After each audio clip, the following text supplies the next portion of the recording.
2025 ಮೇ 15ನೇ ತಾರೀಕಿಂದ ಧನುಸ್ಸು ರಾಶಿಯವರಿಗೆ ಗುರುಬಲ ಪ್ರಾಪ್ತಿಯಾಗೋದ್ರಿಂದ ಗುರುಗ್ರಹ 7ನೇ ಸ್ಥಾನವನ್ನು ವೀಕ್ಷಣೆಯನ್ನು ಮಾಡೋದ್ರಿಂದ ಆ 7ನೇ ಸ್ಥಾನ ಧನುಸ್ಸು ರಾಶಿ ಆಗಿರೋದ್ರಿಂದ 7ನೇ ಸ್ಥಾನವನ್ನು ವಿವಾಹ ಸ್ಥಾನ, ವ್ಯಾಪಾರ ವ್ಯವಹಾರಗಳಿಗೆ ಸಂಬಂಧಪಟ್ಟಂಥ ಸ್ಥಾನ, ಗಂಡ ಹೆಂಡತಿರಿಗೆ ಸಂಬಂಧಪಟ್ಟಂಥ ಸ್ಥಾನ ಅಂತ ಕರೀತಾರೆ. ಹಾಗಾಗಿ ಅಂತಹ ಸ್ಥಾನದ ಮೇಲೆ ಗುರುದೃಷ್ಟಿ ಬೀಳ್ತಾ ಇರೋದ್ರಿಂದ ಯಾರ್ಯಾರು ಧನುಸ್ಸು ರಾಶಿಯವರಿದ್ದರೂ ತಮಗೆ ವಿವಾಹ ಆಗಿಲ್ಲ ಅಂದರೆ ವಿವಾಹನ ಮಾಡಿಕೊಳ್ಳಿಕ್ಕೆ ಅತ್ಯಂತ ಸೂಕ್ತವಾದಂಥ ಸಮಯ ಆಗಿರ್ತದೆ. ಹಾಗಾಗಿ ಬರ್ತಕ್ಕಂಥ ಈ 4-5 ತಿಂಗಳುಗಳಲ್ಲಿ ಅತ್ಯಂತ ಒಂದು ಚಾಕಚಕ್ಯತೆಯಿಂದ ಚುರುಕಾಗಿ ಓಡಾಡಿ ವಧುವರನ್ನು ಅನ್ವೇಷಣೆಯನ್ನು ಮಾಡಿ ಶೀಘ್ರವಾಗಿ ವಿವಾಹ ಭಾಗ್ಯವನ್ನು ಪಡ್ಕೋಬೇಕು ಅಂತ ಕೇಳ್ಕೊತೇನೆ.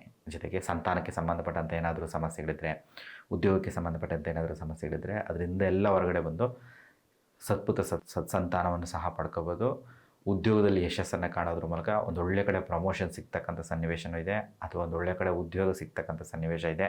ನಿರುದ್ಯೋಗಿಗಳಾಗಿದ್ದರೆ ಅಥವಾ ಉದ್ಯೋಗದಲ್ಲಿದ್ದರೆ ನಿಮಗೆ ಸ್ಯಾಲ್ರಿ ಹೈಕ್ ಆಗ್ತಕ್ಕಂಥ ಸನ್ನಿವೇಶಗಳು ಇದೆ. ಹಾಗಾಗಿ ಇಂಥ ಎಲ್ಲ ಲಾಭಗಳನ್ನು ಧನುಸ್ಸು ರಾಶಿಯವರು ಪಡ್ಕೋಬೇಕು ಅಂತ ಹೇಳ್ತಾ ನನ್ನ ಮಾತನ್ನು ಮುಗಿಸ್ತಾ ಇದ್ದೀನಿ. ಧನ್ಯವಾದಗಳು.